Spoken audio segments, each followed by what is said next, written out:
नमस्ते, जय हिंद दोस्तों। दुनिया वाले देख रहे हैं आप और मैं हूं ऋषिराज। दोस्तों, दुनिया वाले के इस वीडियो में हम बात करने जा रहे हैं बलूचिस्तान की, क्योंकि बलूचिस्तान कह रहा है आजादी मुबारक हो।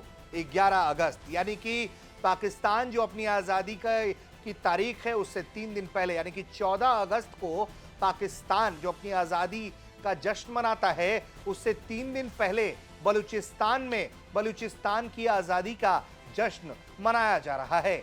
और जो वहां के कार्यकर्ता हैं, जो वहां के लोग हैं, जो अपनी बात रखते हैं, मीर यार बलोच, वो लगातार दुनिया भर से अपील कर रहे हैं कि बॉस हमें आप रिकॉग्नाइज कर लीजिए, आप हमें बधाई दीजिए। और वो अलग अलग जगहों से जो तस्वीरें सामने आ रही हैं जहां बलूचिस्तान के समर्थन में लोग अपनी आवाज उठा रहे हैं और बलूचिस्तान को आजादी की मुबारकबाद दे रहे हैं। उन्होंने ही अपने पोस्ट में बताया है कि बलूचिस्तान के 6 करोड़ लोग हर साल 11 अगस्त को अपनी राष्ट्रीय स्वतंत्रता दिवस मनाते हैं।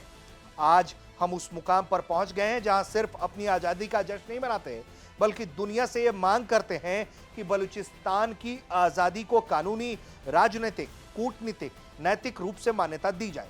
दरअसल यहां पर स्थिति ऐसी है कि पाकिस्तान का बलूचिस्तान प्रांत जो है वो सबसे बड़ा प्रांत है। 44% इलाका पूरे पाकिस्तान का सिर्फ बलूचिस्तान के पास है। आबादी पूरे पाकिस्तान की वहां बलूचिस्तान में मात्र 6% है। तो 6% आबादी और देश का 44% हिस्सा सिर्फ बलूचिस्तान का। बलूचिस्तान में जो बलूच लिबरेशन फ्रंट है, बीएलए है, वो लगातार पाकिस्तान की सेना की धज्जियां उड़ाए रखता है, क्योंकि उनका यह कहना है कि ये ऑक्यूपेशन है और लगातार पाकिस्तान जो है वहां पे आम आवाम पे जुल्म सितम करता है। यही सवाल भारत के सामने आया तो भारत ने भी प्रतिक्रिया दी। बलूचिस्तान का नाम तो नहीं लिया है विदेश मंत्रालय ने, लेकिन मानवाधिकारों के हनन को लेकर जरूर मसला उठाया और पूरी दुनिया से कहा है कि चुप क्यों हो, आओ आगे बढ़ो, आवाज उठाओ। मानवाधिकार कार्यकर्ताओं को, यूएन को कहा है कि इसकी तरफ देखना चाहिए, बोलना चाहिए। उसमें भारत ने यह भी कहा कि पीओके के अंदर जो हो रहा है और दूसरी जगहों पर जो हो रहा है वो बहुत ही चिंताजनक है, पाकिस्तान को एक्सपोज करता है। सुनिए। दो चीजें हैं कि दुनिया भर में बहुत सारी घटनाएं होती रहती हैं और इन सभी घटनाक्रमों को हम बड़ी पैनी नज़र से और करीबी नज़र से इसको हम इस पर नज़र रखते हैं। आपको साथ ही साथ मैं ये भी बताना चाहता हूं कि मानव अधिकार के हनन जिसका एक पक्ष हम लोगों ने अभी देखा पाकिस्तान में, जो पाकिस्तान अधिकृत कश्मीर में अभी कुछ महीनों में जो वहाँ पर मानव अधिकार का हनन हुआ, जिस प्रकार से लोगों को मारे गए, एक बार फिर से इस बात को उजागर करता है कि मानवाधिकार का जहाँ तक बात आती है और लोगों के उनके मानवाधिकार के पक्ष को गारंटी करने की बात आती है, उसमें पाकिस्तान को बहुत कुछ करना है। और हमको लगता है कि जो अभी हाल ही के हिंसा में इतने लोग मारे गए हैं, इस पर अंतर्राष्ट्रीय समुदाय को, पाकिस्तान को जवाबदेही ठहराना चाहिए। तभी मैंने कहा कि मानवाधिकार के पक्ष को जो वहाँ पर हनन हो रहा है उस पर अंतर्राष्ट्रीय समुदाय को चिंता करने की जरूरत है और साथ ही साथ में उनको पाकिस्तान को जवाबदेही ठहराने जाने की जरूरत है। अब लौट कर आते हैं 11 अगस्त के मुद्दे पर, जो हमने सबसे पहले टॉस किया था कि 14 अगस्त को पाकिस्तान मनाता है।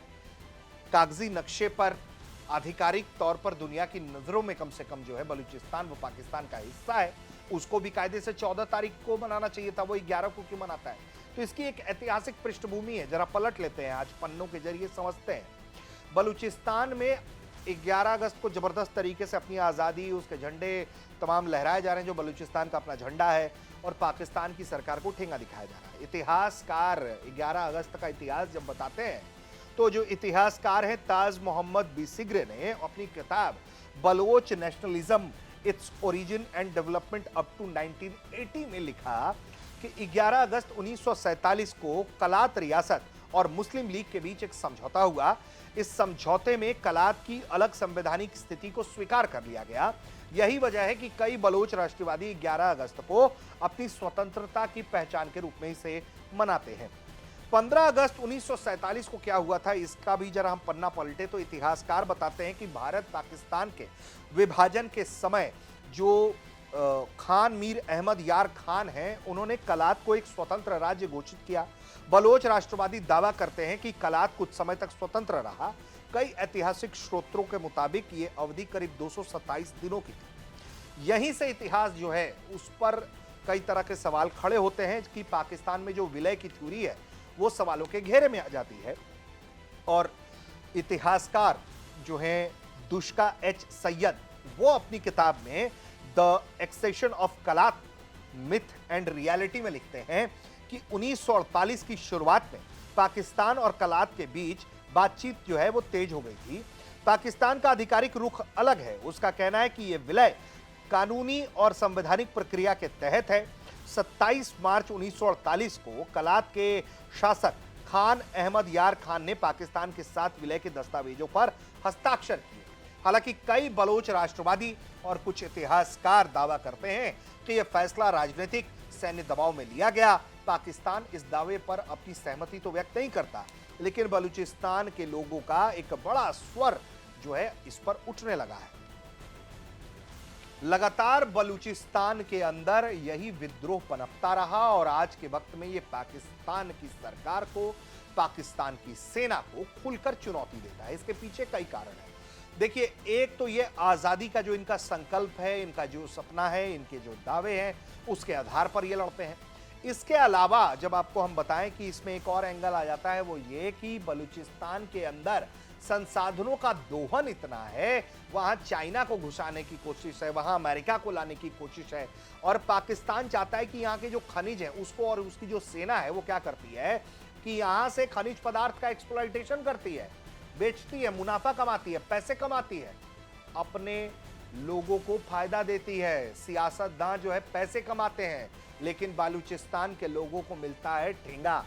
इसके अलावा जो बलूचिस्तान में आम अवामों के अधिकार के लिए लोग आवाज उठाते हैं, जो मानवाधिकार कार्यकर्ता हैं, उनको पाकिस्तान की सेना बंदूक की नोक पर दबाने का काम करती है, उन पर जुल्म करती है। इसको लेकर लगातार बलूचिस्तान में सवाल उठते रहे, क्योंकि बड़ी संख्या है एक लोगों की जो अचानक से गायब हो गए और फिर कभी मिले नहीं। मिले तो सिर्फ उनकी लाश मिली। वजह पाकिस्तानी सेना का जुल्म माना गया, और यही वजह है कि बलूचिस्तान के अंदर ये जो आज़ादी की आग है वो बहुत तेजी से बढ़ रही है।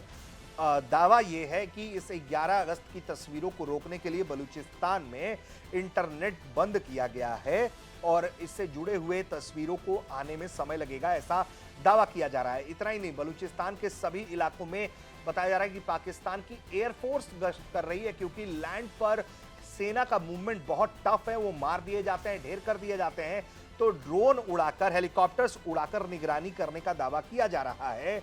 और बलूचिस्तान के लोग जो हैं वो लगातार अपनी आज़ादी की आवाज़ इसी दबाव के बीच में उठा रहे हैं। और जो सबसे बड़ी बात यह है कि बलूचिस्तान में जो मानवाधिकार कार्यकर्ता हैं वो भारत से मांग कर रहे हैं कि भैया भारत तुम आगे आओ, बधाई दे रहे हो हमारी आज़ादी के दिन का, हमें मान्यता भी दे दो। पूरी दुनिया से वो मान्यता भी मांग रहे हैं। भारत मान्यता पर कुछ कह तो नहीं रहा है, लेकिन जिस तरह से पाकिस्तान को भारत एक्सपोज कर रहा है, पूरी दुनिया के सामने ये बता रहा है कि हाँ पाकिस्तान गलत कर रहा है, वो अपने आप में इस मोमेंटम को तेज करता है। सवाल ये है कि 11 अगस्त को बलूचिस्तान आज़ादी तो मना रहा है, लेकिन क्या वाकई में धरातल पे ये अभी संभव है कि उसे एक देश की परिकल्पना के तौर पर ही देखा जाए?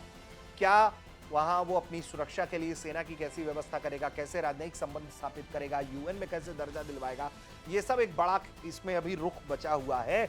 लेकिन एक तरीके से ग्लोबल कैंपेनिंग बलूचिस्तान को लेकर तेज है।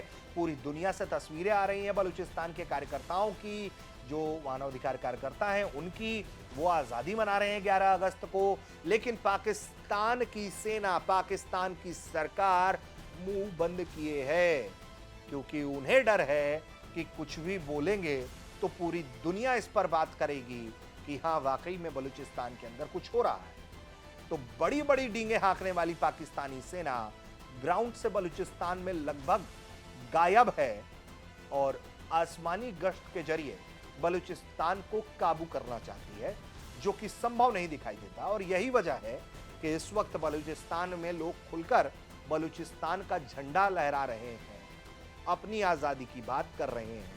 पाकिस्तान की सेना चुपचाप बैठकर तमाशा देख रही है। कैसा लगा दुनिया वाले का ये एपिसोड, आप हमें कमेंट करके बताइए और देखते रहिए भारत तक।